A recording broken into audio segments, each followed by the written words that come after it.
Remake సినిమాలు అంటే ఇష్టం కదా మనకి. రీమేక్ దృశ్యం అక్కడ ఇద్దరు ఉంటారు, నార్త్ లో ఇద్దరు ఉంటారు, తెలుగులో ఇద్దరు ఉంటారు, కథంతా అంతే, స్క్రీన్ ప్లేతో సహా అచ్చుగుద్దినట్టు కదలాలి. రైట్.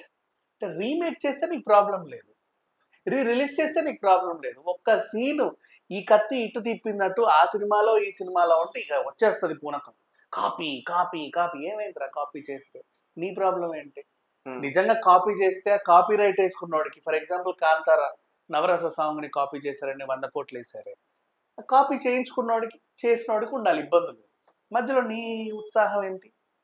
అవసరం ఏంటి? ఏమీ లేదు కదా. ఇది జరుగుతుంది మన దగ్గర. ఇకపోతే మిరాయి సినిమాకి ట్రోల్, అసలు దీన్ని ఎవరు చేశారో కూడా చెప్తా క్లియర్ కట్గా.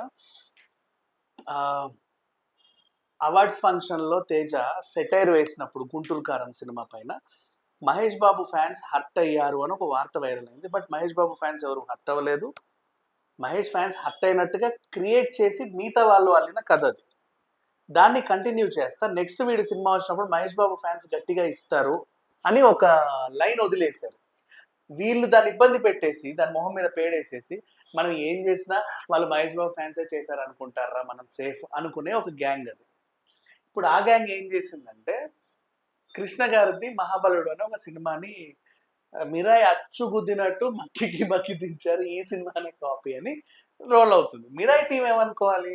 అరే మహేష్ బాబు ఫ్యాన్స్ ఎందుకు ఇలా మా మీద టార్గెట్ చేసి మాకు వాళ్ళని కించపరచాలన్నో తిట్టాలన్నో ఉద్దేశం లేదు మా లోపల, మరి వీళ్ళు ఎందుకు అలా ఫీల్ అని వీళ్ళు అనుకోవాలి. అలా వాళ్ళు కొట్టుకు చావాలి. కానీ చేసిందంతా థర్డ్ పార్టీ, వీళ్ళకి పెట్టాలని. ఈ థర్డ్ పార్టీకి కావాల్సింది ఏంటి? తేజ ఎదుగుతున్నాడు, వాడిని ఏదో చెయ్యాలి, నెక్స్ట్ ఆ సినిమాని ఇబ్బందులు పెట్టి మిగతా వాళ్ళ మీద పడేయాలి. ఇంతే. ఇదంతా ఇంత షాడిజంకి సంబంధించినటువంటి న్యూస్ ఇది. ఇకపోతే మహాబలుడు సినిమాకి మిరాయి సినిమాకి ఏం సంబంధం లేదు.